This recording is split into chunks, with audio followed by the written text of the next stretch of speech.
Goeiemôre. Jy luister na oordenking 19 in die reeks Jesus is die vraag. Ons tema vanoggend is: Wie is ek om namens God beloftes te maak? Vanmôre gaan ek off-script. En ek gaan nie oor die boek gesels wat as inspirasie dien vir ons reeks nie. Ek wil praat oor wonderwerke.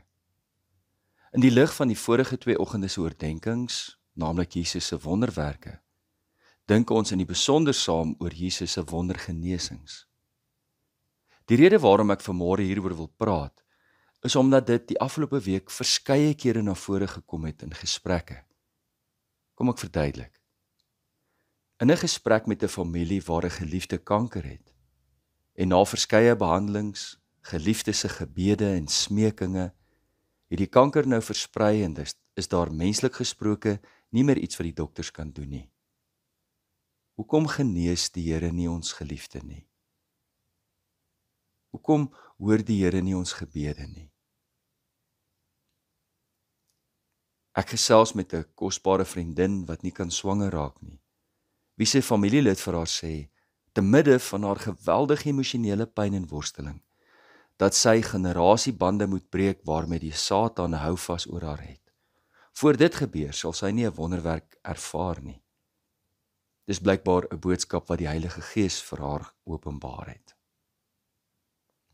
Jy weet, dokters gaan swat vir 6 jaar, selfs langer om 'n diagnose te maak, sielkundiges vir jare lank voor hulle 'n diagnose maak, maar gelowiges gaan sommer so deur die Heilige Gees so na iemand kyk en dan maak hulle 'n diagnose oor hulle geestelike lewe.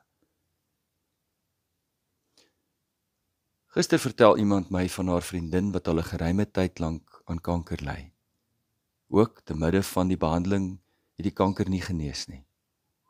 In 'n onlangse besoek aan haar pastoor het hy sy hand oor die port gehou wat die dokters ingesit het en aangekondig met groot fanfare: "Jy is genees van al jou kanker." Sy het dit vasgeglo. Sy het vasgeglo die dokters gaan tydens die operasie oopmaak en net weer so toemaak want al die kanker sal weg wees. Eergister het die dokters haar geopereer om die gewas te verwyder.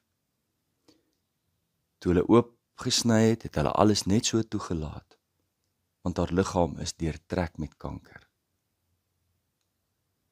Op 'n persoonlike noot, 2 jaar gelede was ek vir 3 maande lank siek. Diegene wat toe al reeds deel was van die reeks sal onthou dat ek vir 'n baie lang tyd nie kon praat nie.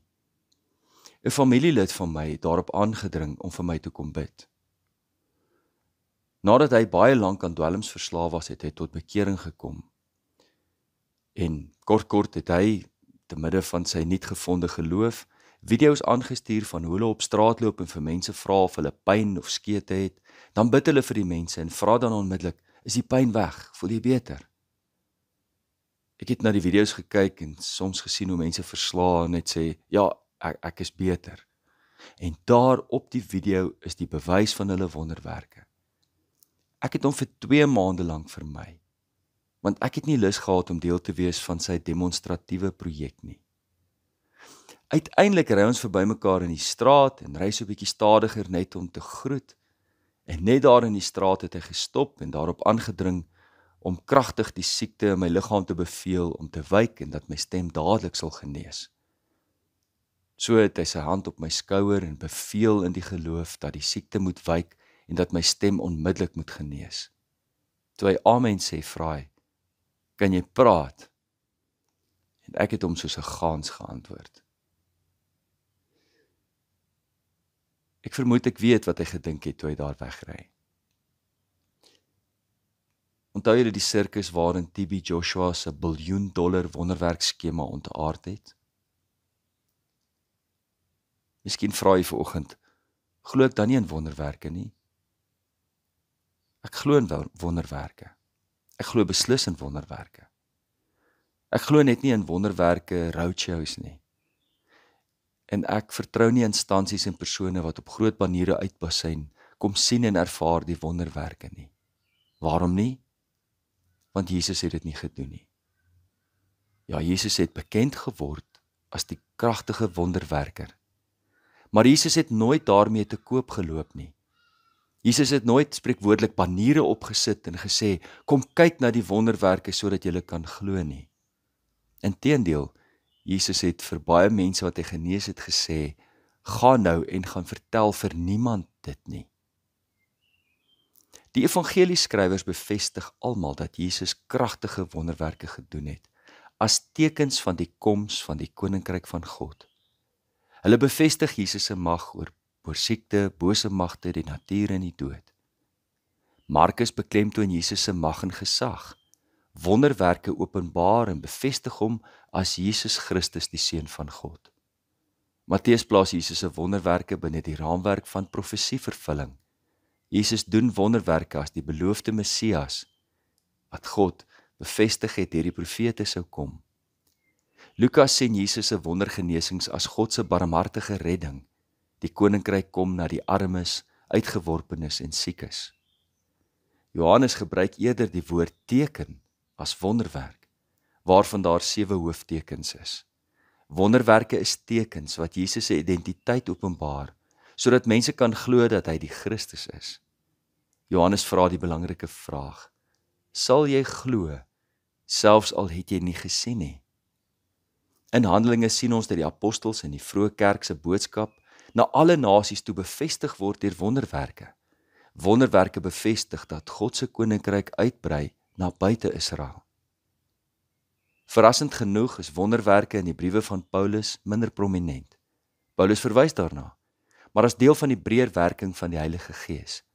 Hy praat van tekens, wonders en kragtige dade.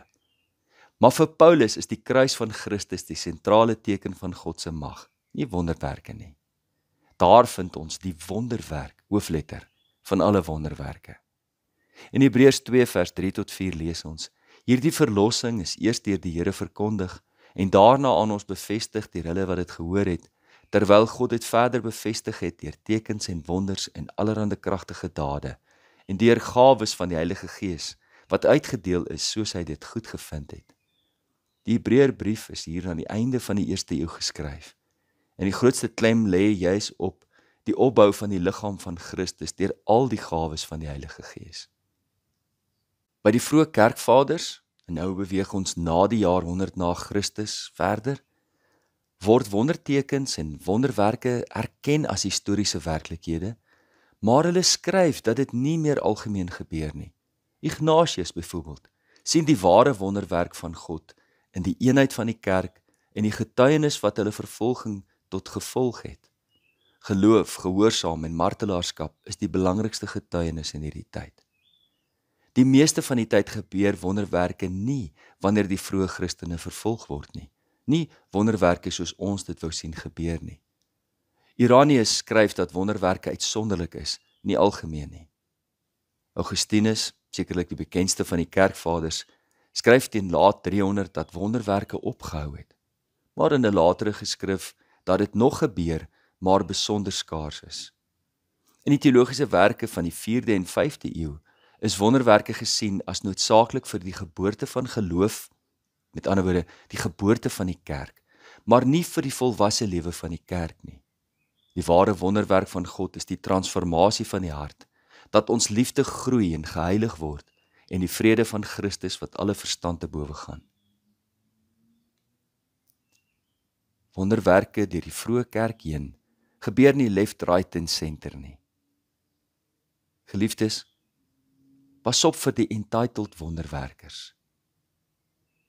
Wie is ek om God te beveel om 'n wonderwerk te doen? Wie is ek wat aandring dat God 'n wonderwerk moet doen voordat ek sal glo? Pas op vir die entitled wonderwerkers, want as hulle wonderwerk nie slaag nie, gaan hulle jou blameer daarvoor.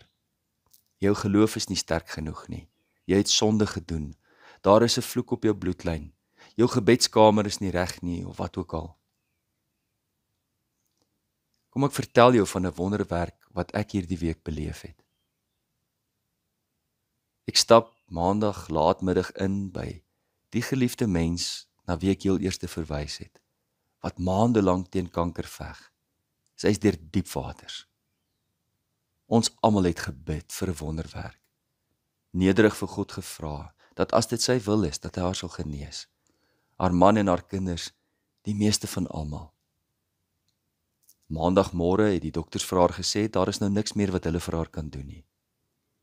Ek stap maandagmiddag by haar hospitaalkamer in, met, om eerlik te wees, ontsteltenis in my hart.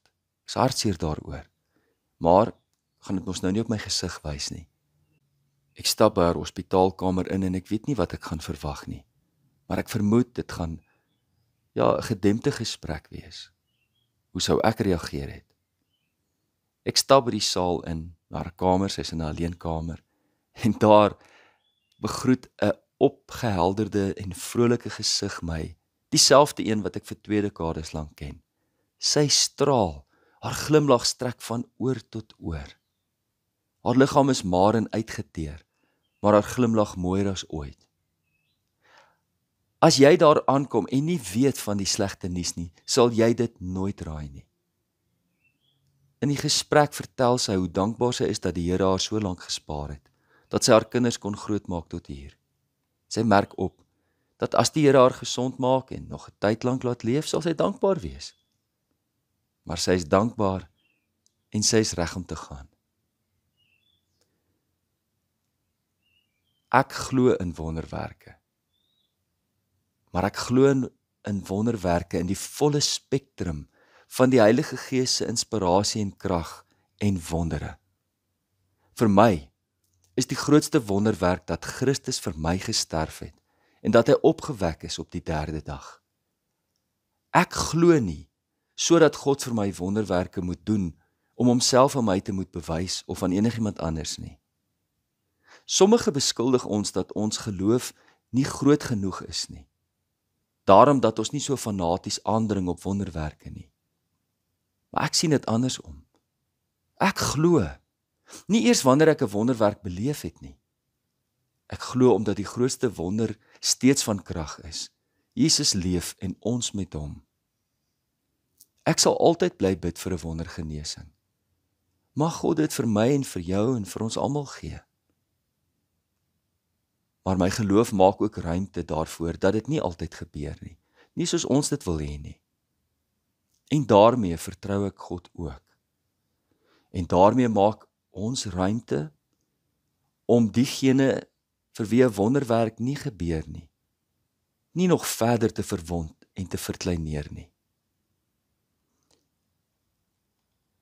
Dis nie hoe groot ons geloof is in die God in wie ons glo nie, maar hoe groot die God is in wie ons glo.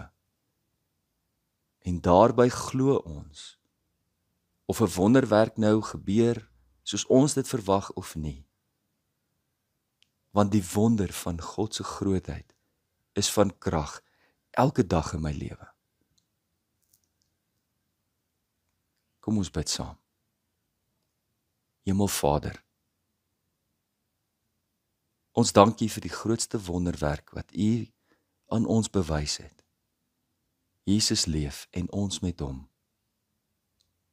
Ons bid, Here, dat U in U groot wysheid wonderwerke vandag sal doen soos U dit goed dink. Maar ons berus by U besluit. In Jesus naam. Amen. Liefde en 'n geseënde dag vir elkeen.